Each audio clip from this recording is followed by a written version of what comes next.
bayan, naging produktibo ang state visit ni Pangulong Ferdinand R. Marcos Jr. sa Japan.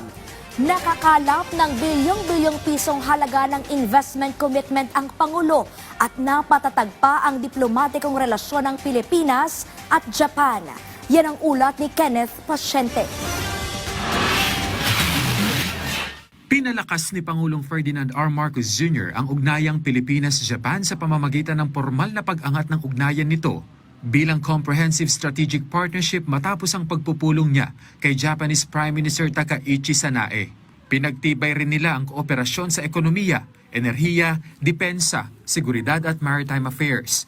Kasama sa mga nilagdaang kasunduan ang avoidance of double taxation at pagpapalawak ng kooperasyon sa agrikultura, pangingisda, kalusugan at human resource development.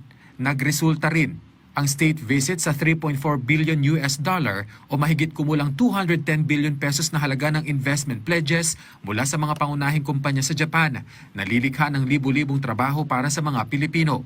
Sakop ng mga ito ang electronics, semiconductors, shipbuilding, renewable energy, logistics at digital industries. Dagdag pa rito ang nakuhang 56 billion pesos na potential investment mula sa Japanese business leaders para sa expansion ng mga operasyon at bagong joint ventures na inaasahan namang lilikha ng nasa mahigit 10,000 trabaho. It has been a very constructive and highly productive visit, considering that we were actually in Japan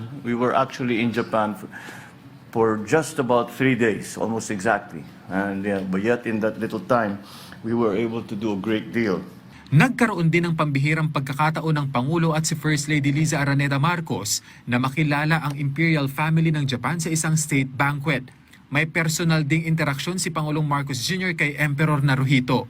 Nabigyan din si Pangulong Marcos Jr. ng pribilehiyo na magsalita sa National Diet ng Japan kung saan binigyang diin niya ang kahalagahan ng maritime security, international law, bilateral cooperation, teknolohiya, AI, clean energy at digital innovation. Hindi rin nakalimutan ng Pangulo ang mga Pilipino sa Japan.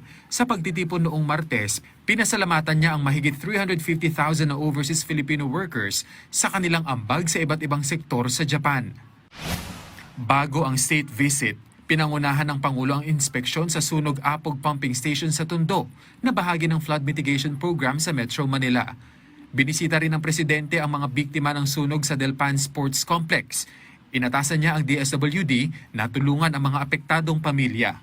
Pinanumpa rin ng Pangulo si dating Senador Francis Tolentino bilang Acting Secretary ng Labor Department bilang kapalit ni Bienvenido Laguesma na nagbitiw dahil sa kalusugan. Kenneth Pasyente para sa Pambansang TV sa Bagong Pilipinas.